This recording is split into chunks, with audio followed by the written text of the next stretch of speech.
Hello again. I'm Dr. Nunez from Living Health. This is a series of videos on how lifestyle can impact your health and your well-being. How choices you make that are within your control on how you live your life can affect your health and your sense of well-being. If you like these kinds of videos, press the thumbs up, press the subscribe button, and press the little bell button so you get notified of future videos. Now, I've spoken on previous videos of various different areas of what we call lifestyle medicine, which is how your lifestyle can be used to impact your health. These are really do-it-yourself things that you have control over or that you can impact by your choices, your decisions, your actions that can affect in a favorable way your health. So sometimes people ask, well, how do we begin? Where can I start? Well, there are several components that I've spoken about, the pillars, the 6 pillars of lifestyle. And you can look at that video too on how to get the introduction on the different areas of the pillars. But having said that, I would tell you start simply. Start with one thing that you would like to improve or enhance in your life. Many people are overweight and many are obese as well. Now, I wouldn't attack that head on and without first addressing many of the other issues that are part of lifestyle. So before I would probably attack, say, an overweight issue, I would tell you, make sure you're getting enough sleep. Are you addressing the sleep? Are you sleeping regularly? Are you getting enough? The same regular hours? Are you giving yourself an opportunity to sleep to 7 to 9 hours a night? Or do you have stress that's impacting perhaps your food choices? Are there things that you can do to impact the stress in your life? And you notice how in lifestyle medicine, these different components work together in an integrated fashion. So as you impact one of these, as you take an action to affect one of these, you will impact some of the others. And that's why I say maybe you don't want to assault a calorie reduction program or a weight reduction program straight on in that direct fashion.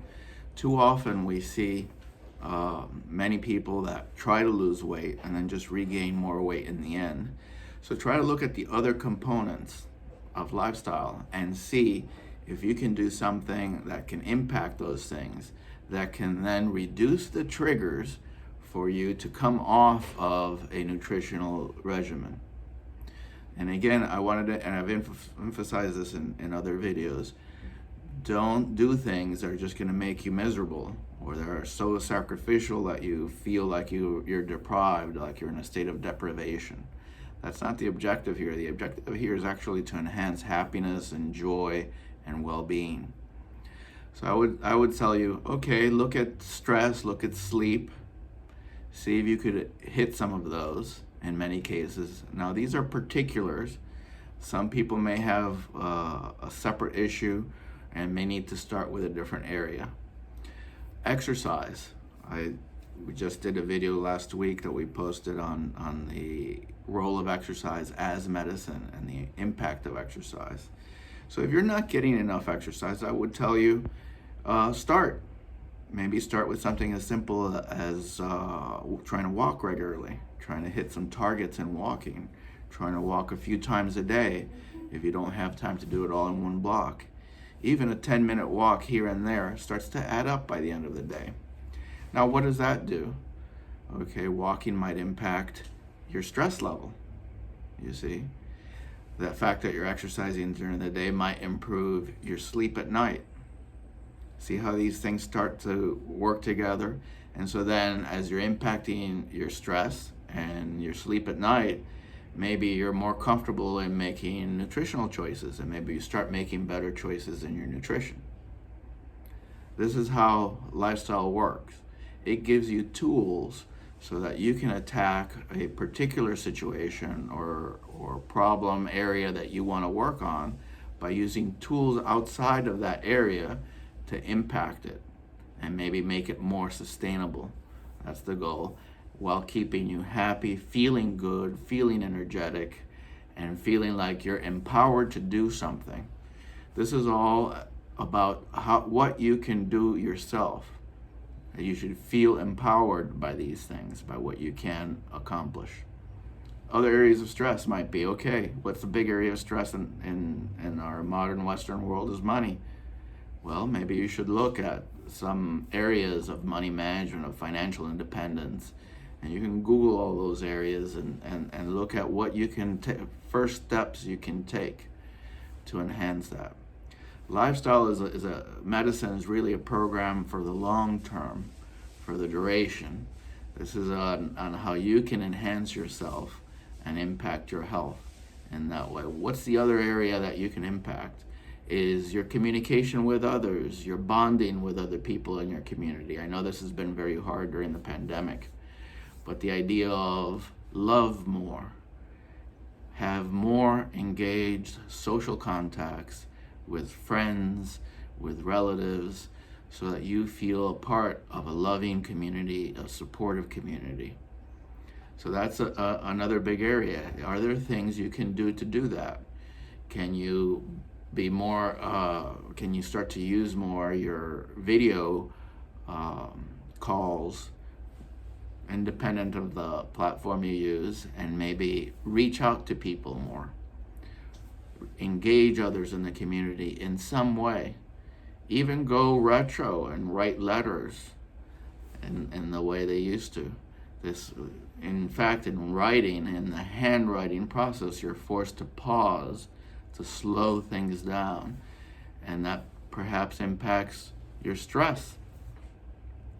So you see how these things, and the fact that you're reaching out, that you're in a loving community, that you have a supportive network, helps impact your stress too, which helps impact your sleep, which feeds back then on your energy level during the day, which makes you feel better. And so all of a sudden, you're in a positive cycle of reinforcement, and things can start to improve. You can impact those. So I would tell you, if you're looking to attack these things, look at something that you can accomplish that's easy, whether it's something you can do to tweak on the sleep end, on the stress side, on the loving side of reaching out to others, little things that you could tweak. On the nutritional side, what can you do? You can look at where can I eat more vegetables? How can I introduce more vegetables into my diet, say? Something as simple as that. Can I tweak something in breakfast?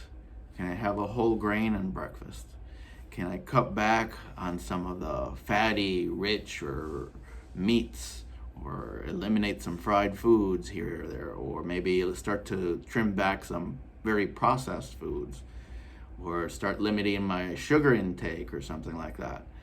But you don't just feel like you're eliminating, but maybe you add something that really will make you feel better, be it increasing the consumption of fruits or vegetables into your diet. So you're just not getting rid of, for instance, sugar, but maybe you're introducing a wonderful fruit that might be in a season that you can get locally. These things are the different components of how you can play with this to get it together and get things happening so you can have control over your health, your well-being, and the arc of your life. Again, I'm Dr. Nunez with Living Health. If you like these kinds of programs and advice, press the thumbs up, press the subscribe button, and press the little bell so you can be notified of these videos.